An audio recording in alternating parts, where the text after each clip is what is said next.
우리 말씀 제목을 같이 읽도록 하겠습니다. 시작. 이젠 예수님께 물을 달라 하세요. 사랑하는 성도 여러분, 우리 인생에 있어서 가장 소중하고 가장 아름다운 사건을 꼽으라고 하면 주저없이 만남이라 할 수 있을 것입니다. 때로는 우연히 찾아온 단 한 번의 만남이 한 사람의 인생을 완전히 바꾸어 놓기도 합니다. 오랜 진통을 한 우리 아기를 처음 만나봤을 때의 첫 만남이 있지요.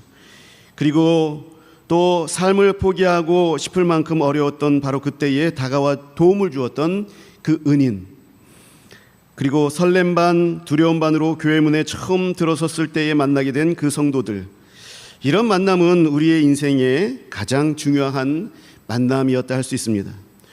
오늘 우리가 함께 읽은 요한복음 4장에는 인류 역사상 가장 극적이고 또 가슴 시리도록 아름다운 만남 중에 하나가 기록되어져 있습니다.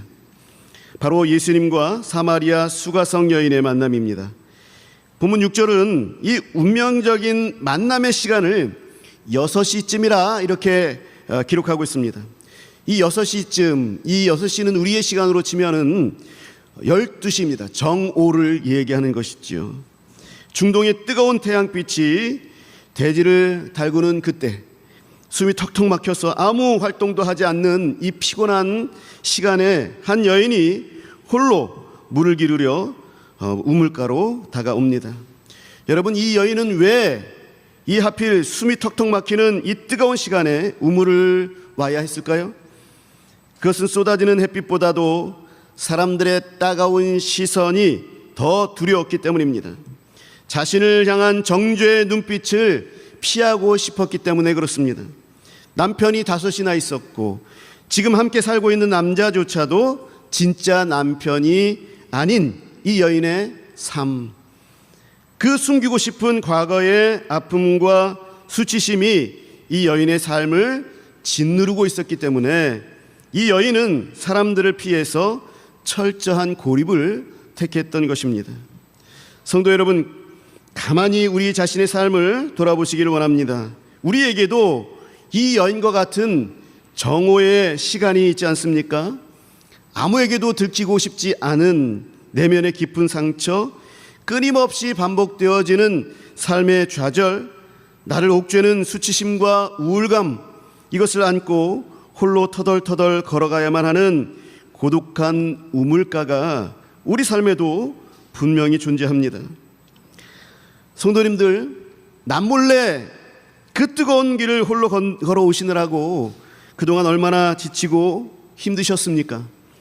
이 여인은 그 타는 듯한 삶의 목마름을 어떻게든 해결해 보려고 오늘 자신만이 가죽 두레박을 챙겨 들고 또다시 그 외롭고 뜨거운 길을 나서야만 했던 것입니다. 그런데 참으로 놀랍고도 은혜로운 사실이 있습니다. 그 아무도 없는 숨막히게 뜨거운 그 우물가에 누군가가 먼저 와서 이 여인을 기다리고 계셨다라는 사실입니다. 본문 4절은 예수님의 발걸음에 대해서 이렇게 묘사합니다. 사마리아를 통과하여야 하겠는지라 그랬습니다. 여기에 사용된 통과하여야 하겠다라는 이 헬라어 원어는 에데이라는 단어가 쓰여졌습니다. 이것은 반드시 해야 한다라는 그런 뜻입니다. 반드시 이 사마리아를 통과하여야 하겠는지라, 이런 의미입니다. 신약 성경에서 이 에데이라는 단어는 주로 하나님의 거룩한 의지, 또 우리를 구원하시기 위한 영적인 필연성, 이것을 나타낼 때 쓰입니다. 다시 말해서 예수님이 사마리아로 가신 것은 지리적으로 어쩔 수 없어서 한 선택이 아니었습니다. 우리 예수님의 이 발걸음에는 사마리아에 대한 하나님의 거룩한 구원 계획과 반드시 이 여인을 만나서 살려내시겠다라고 하는 강력한 예수님의 사랑의 의지가 깃들어 있었던 것입니다. 당시 유대인과 사마리아인 사이에는 역사적으로 깊은 미움의 강이 흐르고 있었습니다. BC 722년 북이스라엘이 아수르에게 먼저 멸망한 후에 사마리아 지역에는 이방 민족과의 혼혈이 있었습니다. 혈통적인 순수성을 목숨처럼 여겼던 유대인들은 그래서 이 사마리아인들을 개처럼 여겼습니다. 사마리아인들은 그리심산에 따로 성전을 짓고 고립되어 살아갑니다. 갈등은 걷잡을 수 없이 깊어졌습니다. BC 128년경에 유대인 지도자가 그리심산 성전을 불태우기까지 합니다. 이러한 깊은 적대감 때문에 당시 유대인들은 아무리 멀고 고단하더라도 사마리아를 관통하지 않았습니다. 요단강 동편을 수십 킬로를 우회하여서 그 험한 우회로를 택해서 걸어갔던 것이지요. 뜨거운 광야길을 며칠이나 더 걸어가야 하는 그러한 고단한 길이었지만 이 사마리아인들과 마주치는 그 수치를 피하기 위해서 기꺼이 그 길을 유대인들은 걸어갔습니다. 그러나 우리 주님은 세상이 그어놓은 편견과 미움의 국경선, 이거 단숨에 깨뜨려 버리셨습니다. 그리고 기어코 굳이 이 사마리아를 관통하여서 지나가십니다. 사마리아를 위해서, 그리고 이 세상의 멸시와 깊은 상처 속에서 철저히 단절되어서 서서히 죽어가는 이 가엾은 한 여인을 만나셔야만 했기 때문에 그것을 관통하여야만 했던 것이죠. 주님은 먼 길을 걸어오시느라 온 몸이 땀으로 젖으셨고 아주 피곤했습니다. 그 피곤한 몸을 이끌고 우물 곁에 주저앉으셨습니다. 그리고 조심스럽게 다가온 여인에게 먼저 말을 건네십니다. 나에게 물 좀 달라. 사랑하는 여러분, 이 장면이 품고 있는 참 위대한 역설이 있습니다. 유대인인 예수님이 사마리아 여인에게 먼저 손을 벌립니다. 또한 만물을 창조하신 창조주이시고 그분 자신이 영원한 생명수의 근원이신 예수님께서 피조물에게 물을 달라고 하십니다. 그것도 모두가 손가락질하는 죄인인 여인에게 다가가셨는데 그 모습은 가장 연약하고 가장 취약한 자였던 것입니다. 어려운 랍비의 모습이 아니라 쉬운 그저 목마른 나그네의 모습이었습니다. 주님은 유대인이랍시고 고압적이지 않으셨습니다. 주님은 이 여인을 정죄하거나 가르치려 들지 않으셨습니다. 나 좀 도와줄래? 이 가장 낮아진 모습으로 다가가셔서 상처로 인해서 굳게 닫혀있던 여인의 마음을 부드럽게 여셨던 것이죠. 이것이 바로 상처 입은 자를 찾아오시는 우리 주님의 겸손한 낮아지심과 그 십자가의 사랑의 모습인 것입니다. 자신을 벌레 보듯 할 것 같았던 유대인 남자가 말을 걸어오니까 이 여인은 깜짝 놀랍니다. 그리고 곧 가시돋친 방어적이다고 묻습니다. 당신은 유대인인데 어찌하여 사마리아 여자인 내게 물을 달라 하십니까? 여인은 예수님께서는 이 여인의 날카로운 반응에 별로 신경 쓰지 아니하시고 도리어 내가 주는 생수에 대한 신비롭고 위대한 말씀을 이어가십니다. 네가 만일 하나님의 선물과 또 네게 물 좀 달라 하는 이가 누구인 줄 알았더라면 네가 그에게 구하였을 것이요 그가 생수를 네게 주었으리라 그랬습니다. 사랑하는 성도 여러분, 이 예수님의 말씀이 의미하는 바가 무엇입니까? 너는 지금 당장 목이 말라서 물 한 바가지를 얻으려고 이 뜨거운 정오에 우물에 나왔고 그리고 나를 그저 목마른 한 명의 유대인 나그네로만 보고 있지. 하지만 만약 네가 하나님의 선물과 또 내 앞에 서서 물을 달라고 하는 내가 누구인지 알았더라면, 정말로 알았더라면 상황은 완전히 달라졌을 거야. 너는 도리어 내게 생수를 구했을 것이고 나는 내게 완전하고 영원한 목마르지 않을 하늘의 생수를 너에게 거저 주었을 거야. 그렇게 말씀하고 있는 것입니다. 여인은 지금 당장 목을 축일 물 한 바가지만 생각하면서 경계심 가득한 눈으로 서 있지만은 우리 주님은 이 여인의 평생을 괴롭혀온 그 영혼의 갈증을 보고 계시는 것입니다. 그리고 깊은 그 갈증을 단번에 해결해 줄 하나님의 선물, 다시 말해서 예수 그리스도 자신을 주시겠다라고 조용하면서도 강력하게 이 여인을 초청하고 계시는 것입니다. 주님이 말씀하시는 내가 주는 생수는 육신의 갈증을 일시적으로 해결해 주는 그런 우물물이 아닙니다. 인간 영혼 깊은 곳에 자리 잡은 죄와 사망의 끈을, 수치심의 그 고독, 하나님과의 단절을 단번이 해결하고 영원한 생명을 공급하는 영적인 구원을 의미하는 것입니다. 그러자 여인은 11절에서 이렇게 반문을 합니다. 주여, 물 기를 그릇도 없고 이 우물은 깊은데 어디서 당신이 그 생수를 얻겠사옵나이까? 그랬습니다. 여기서 여인이 말한 이 물 기를 그릇, 이것은 헬라어로 안틀레마라는 것인데요, 이것은 당시 고대의 근동에서 여행자들이나 마을 사람들이 개인적으로 우물에서 물을 뜨기 위해서 가지고 다녔던 가죽으로 된 물 깃는 두레박을 말하는 것입니다. 당시의 우물들에는 공동 두레박이 없었습니다. 그래서 사람들이 물을 기를 때에 자신이 스스로가 두레박 하나씩을 가지고 다닙니다. 그래서 그것을 가지고 우물에 와서 물을 길어야 했습니다. 그렇기 때문에 무려 40m가 넘는 깊은 야곱의 물에서 이 두레박이 없으면 생존을 위한 물을 결코 떠올릴 수가 없는 것이죠. 여인의 날카로운 눈에 비친 예수님의 모습은 어떤 모습이었을까요? 여행자가 이 험하고 이 정말 팍팍한 세상에서 살아남기 위해서는 가지고 다녀야 할 반드시 필요한 이 두레박이 필요한 것이죠.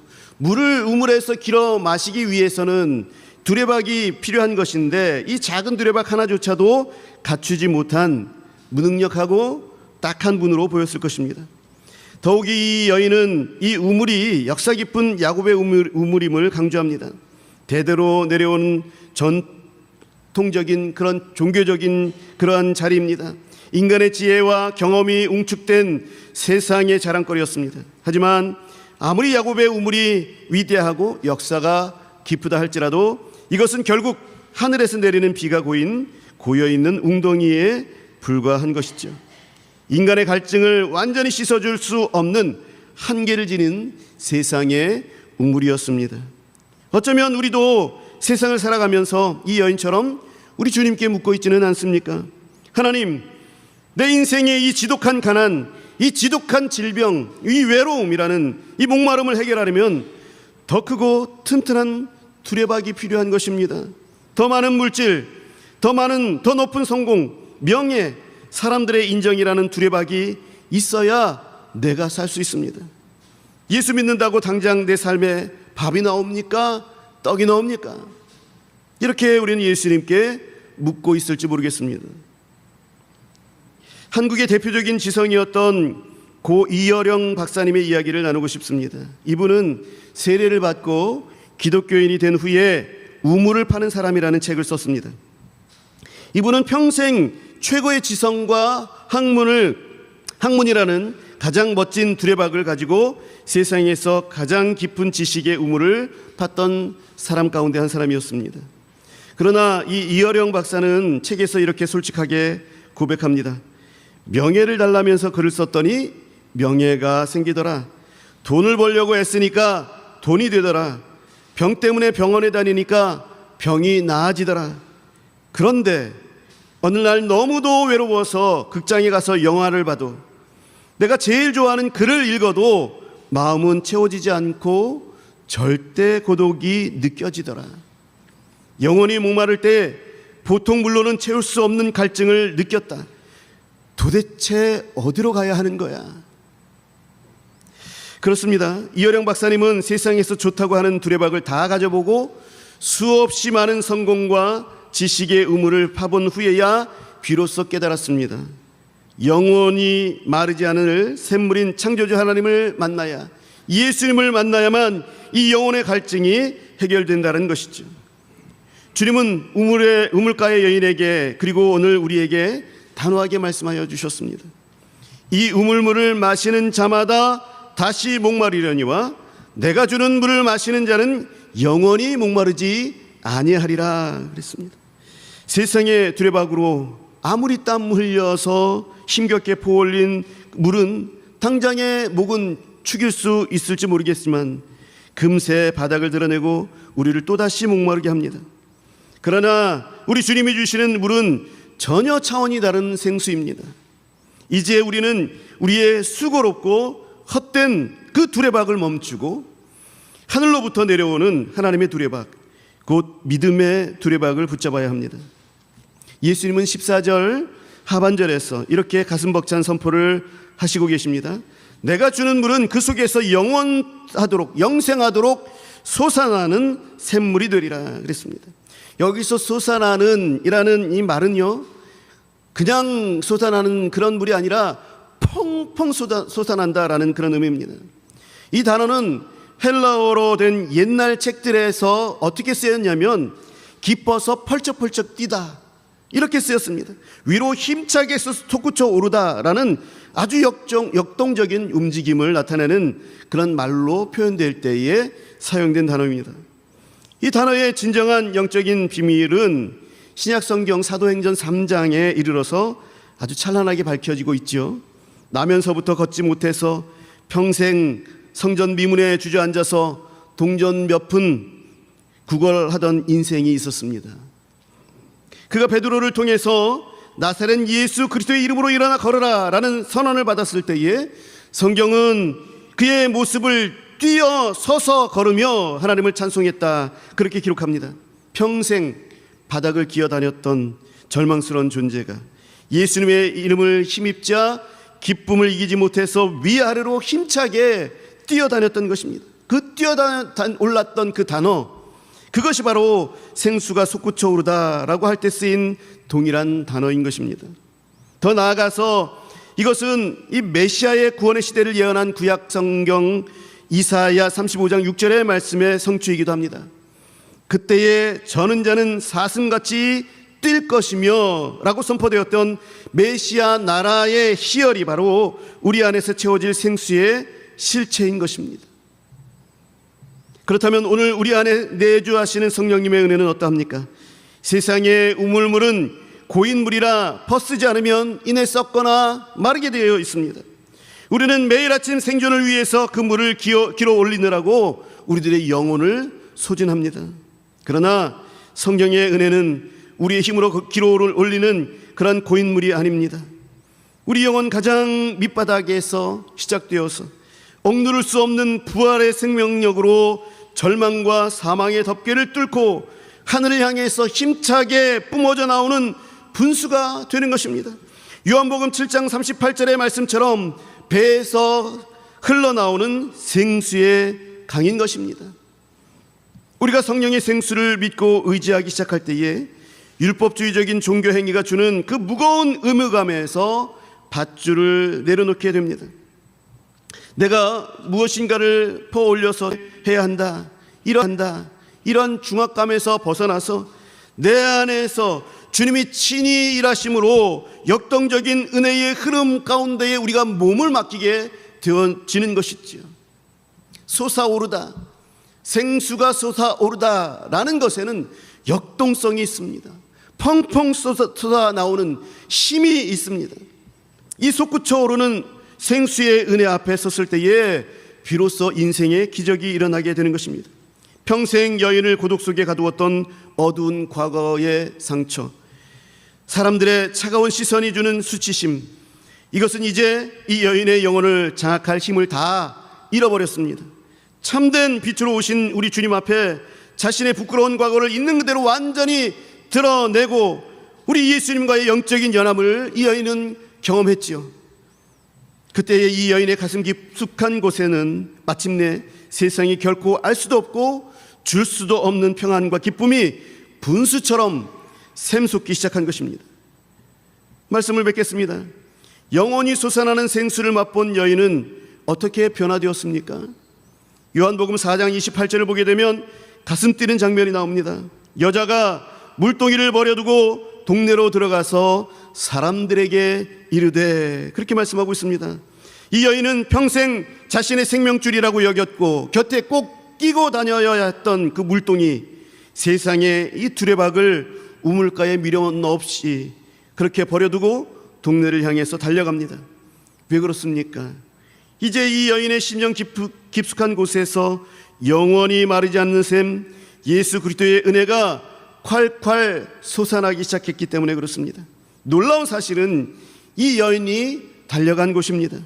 자신을 손가락질했던 사람들, 자신이 그토록 두려워하고 피하고 싶어 했던 바로 그 사람들을 향해서 제일 먼저 달려갔다라는 것입니다.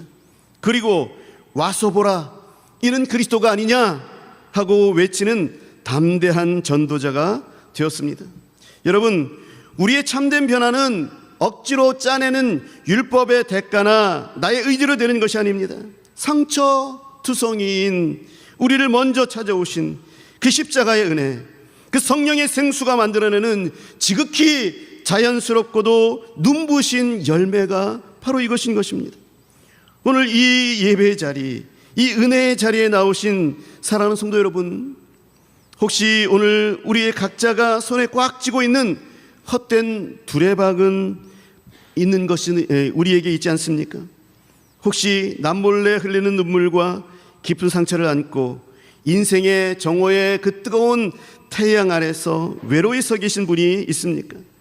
그렇다면 지금 나보다 먼저 이곳에 오셔서 내게 너의 아픔을 다오 물을 달라라고 하면서 곁에 서 계시는 우리 주님의 따뜻한 손을 이 시간에 꽉 맞잡으시기를 바랍니다.